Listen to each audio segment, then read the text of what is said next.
I'd like to start with the second part of today's symposium, Memories of the Future. And I will introduce our next guest.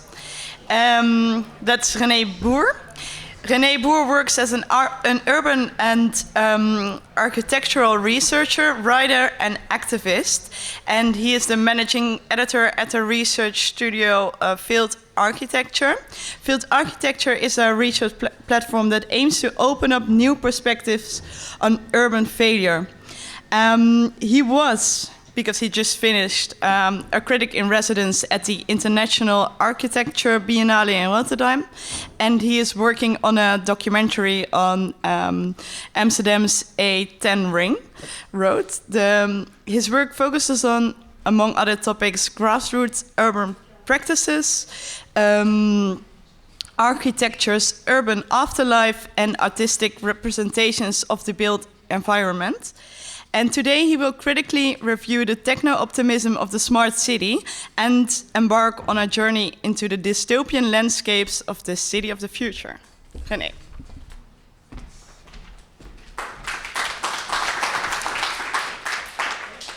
Thank you very much. So my name is René Boer. So I'm part of Field Architecture, indeed a research studio, trying to open up new perspectives on urban and architectural failure. And we look at everything that goes wrong in the built environment and how people that have to deal with these kind of failures perceive these failures, and also how they're being represented to a wider audience. We do a lot of research projects and traveling workshops, among others. And yeah, indeed, we were together with a colleague. I was critic in residence at this year's International Architecture Biennale in Rotterdam that just closed 2 weeks ago.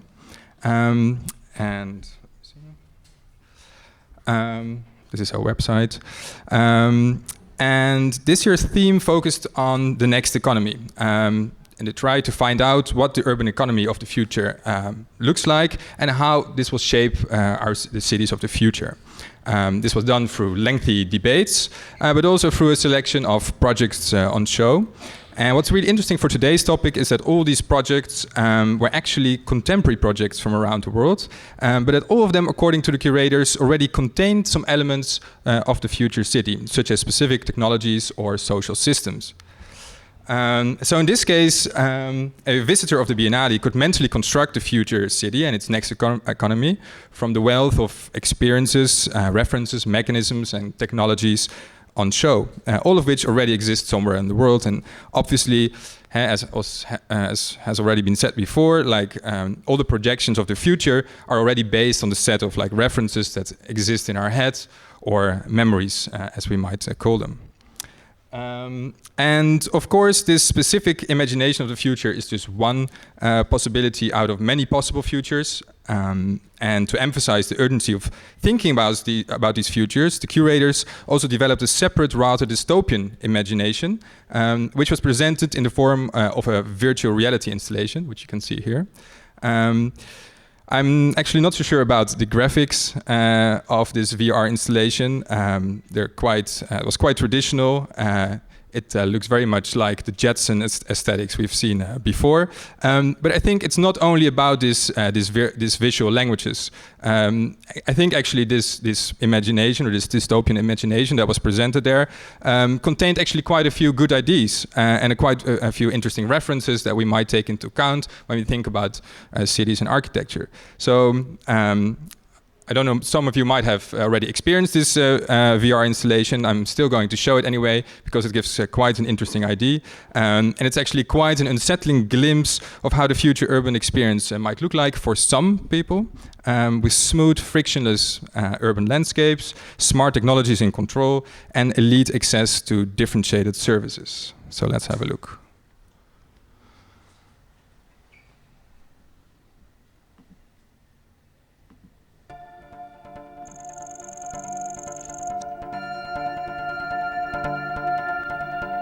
Congratulations on choosing our Agree to All package. Your personal data and preferences will be automatically assessed to provide maximum success, pleasure, and efficiency.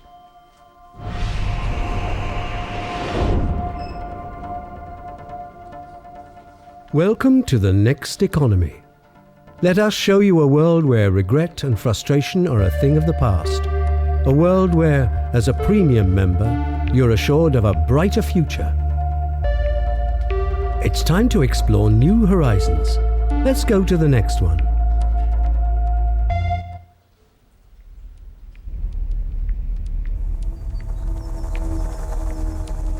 Good morning. Here's your daily status update.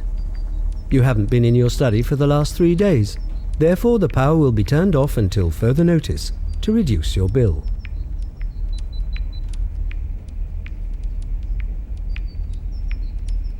Your Fitbit bracelet shows that your physical activity level has dropped below 3,000 kilocalories for the second time this week. For your convenience, we've scheduled a slot at the gym this evening for you to catch up. Finally, you have a voice message from Granny. Hello dear, apparently you ordered some kind of monitor thing for me. I don't really understand what it is, and they want to put it around my neck today. Would you mind popping in to see if it's all okay, please? Shall we arrange a shuttle for you to visit, Granny? You may be interested to know that you only need 4 more visits to qualify for a complimentary medicine package. Great! You'll replace the scheduled nurse visit. A premium shuttle will be ready at the monorail station in 10 minutes.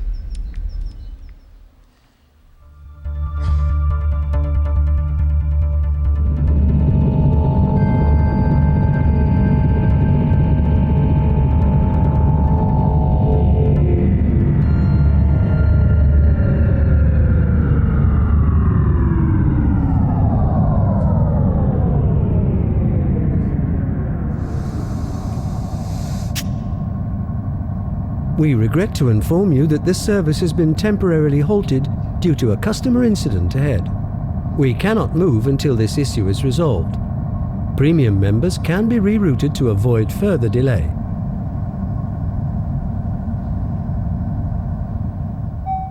Thank you for choosing vertical mobility.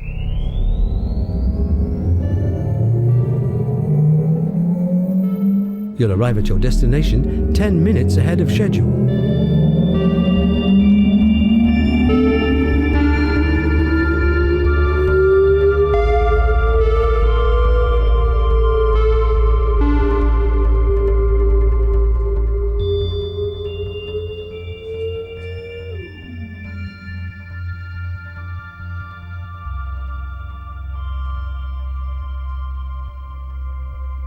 Welcome. Your grandmother refused to wear our health monitor, so we gave her the latest smart chip implant instead. Good news.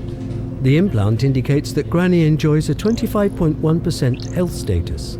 She is therefore too fit to be a resident of the assisted care facility. Our data analysis revealed that your spare room is unused 304 days a year.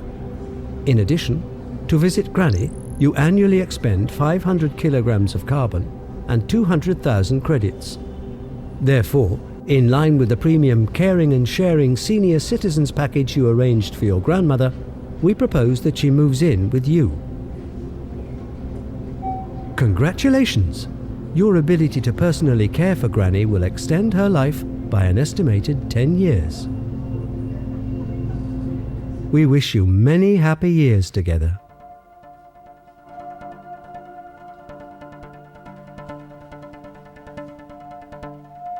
Sadly, that's all we've got time for today.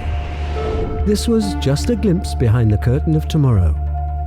We look forward to helping you create a better future for you and your family.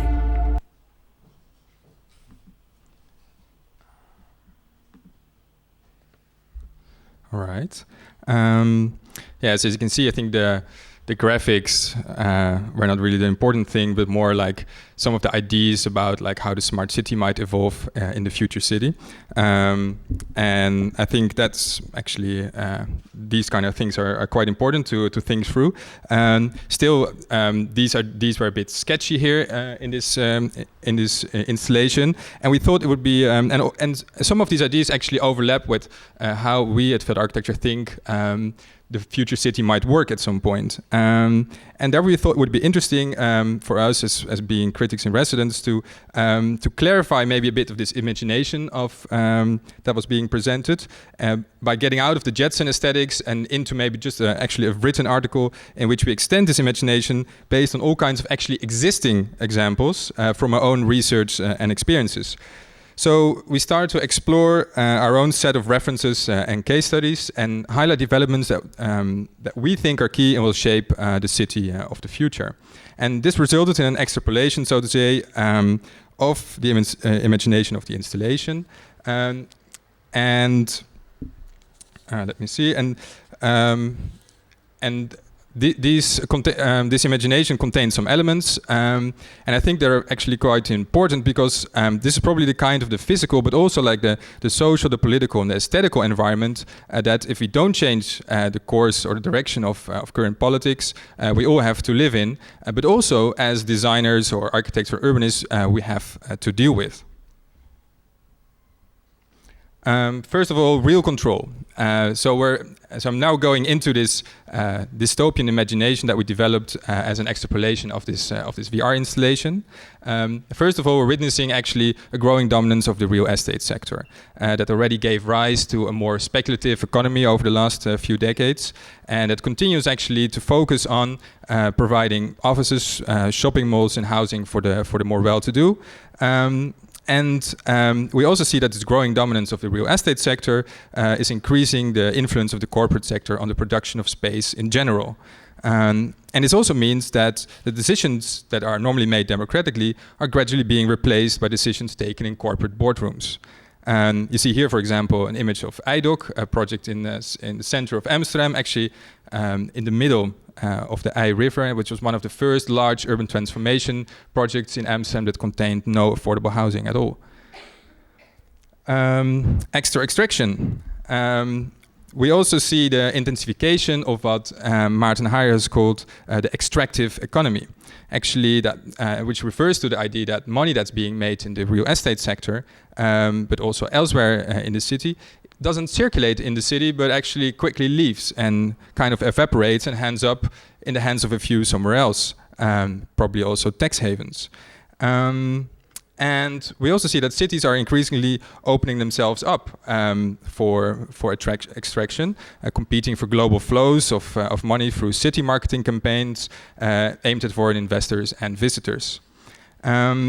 And a crucial development allowing this extractive economy to expand is the continuing flexibilization of the housing market. State-owned or rent-controlled housing is being rapidly sold off, providing investors with a host of new opportunities. And what you see here is, for example, one of the multiple Airbnb apartments that are located in the Markthal, the new Markthal building in Rotterdam. And what's actually interesting with Airbnb is that every night people pay €250 to stay here. That actually €50 doesn't end up in Rotterdam, but ends up in the hands of the shareholders of Airbnb. So this idea of extraction is very much present in these kind of new platforms and institutions, but it's only one of the many things, of course. Superflex, we also see and we witness like the increasing flexibilization and the rapid erosion of labor regulations on the urban level. We see that fixed-term contracts rapidly disappear. We see the rise of the freelance flex worker, and we see decreasing minimum wage rates that all push people into precarious situations to the advantage of the corporate sector. And this flexibilization of labor also gives rise to the on-demand economy. Which seems to create like a polarization between those that can afford to be served and many modern-day servants that will cater to their needs. In Amsterdam, we've recently seen like the rise of this new precariat. A lot of like young people, people out of jobs that work for both Uber, for Deliveroo and Foodora, for example, on their own bikes, bringing out food all day. And it seems that this, the numbers are already running into the thousands of people working in this sector. Next, the private party. Of course, the privatization of public facilities has been going on for quite a while now, mostly since the 90s actually. We see that this actually continues on on quite a large scale, not only in European cities, but also in the global south, for example. We see that still governments transfer like sectors such as healthcare, education, public transport and culture to the market and dismantle local facilities. And these services will only become available when and where they're profitable, creating considerable divides in terms of access and quality of these services. And a similar impact, interestingly, and that's actually quite new, will be felt by the privatization of public space. We've seen it already for a long time in United States and also the United Kingdom, but it's now also increasingly popping up elsewhere in Europe. What you see here is a Granary Square in London. It's part of a really big urban transformation program that's going on around King's Cross Station in central London. And for example, this little square that you see here is actually also part of, it's owned by a business, and they can also set new rules for this kind of public space and how it should be used. And for example, in this case, it excludes the right to assemble. And we can question what that does with, for example, freedom of speech, and especially if more and more of these kind of public spaces are owned by businesses. Then, of course, there is this efficiency network that was sold as the smart city, which further allows for intensified corporate and governmental control over all kinds of personal data, but also over aggregated data on the more urban level. We see that like smart systems are rapidly being implemented. Of course, there's the more extreme examples, such as Masdar in the United Arab Emirates, or Songdo, close to Seoul in South Korea. These are quite extreme, and of course, the systems where they're implemented right from the start, and we see that cases in Western Europe are still rather limited in their ambition.